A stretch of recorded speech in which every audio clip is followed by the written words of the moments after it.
Research in the early part of the last century showed that the city of stars that we live in is not the only thing in the universe. The Milky Way is just one of billions of galaxies spread across billions of light years in space. In this section of Astronomy State of the Art, we'll look at galaxies, their properties and behaviors, and how they're distributed through a vast cosmos. We'll start with the Milky Way, our system of stars, 400 billion strong.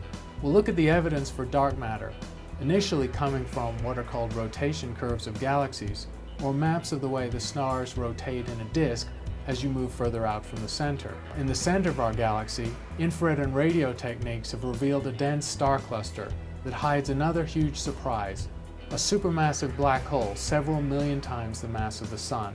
Exquisitely detailed observations have now revealed individual stars in orbit around this black hole, showing its mass with high degree of precision and venturing close to the event horizon of this extraordinary object. We'll talk about quasars and other active galaxies and what kind of extraordinary energetic phenomena occur in their nuclei.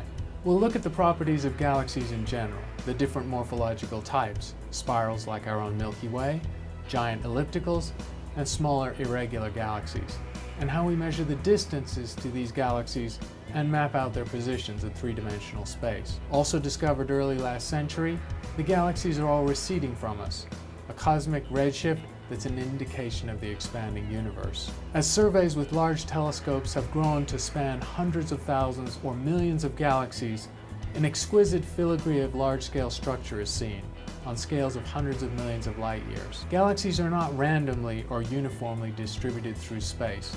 They cluster into filaments and huge aggregations and superclusters with voids in between, almost bereft of luminous matter. Tracing back the cosmic expansion in time revealed a surprise 15 years ago, the detection of an accelerating universe in the last 5 billion years, not part of the normal Hubble expansion, and in fact, working in the opposite sense to gravity, which should slow down the expansion with cosmic time. This single observation has implicated dark energy, a component of the universe larger than dark matter, and many times larger than the normal matter that we're made of.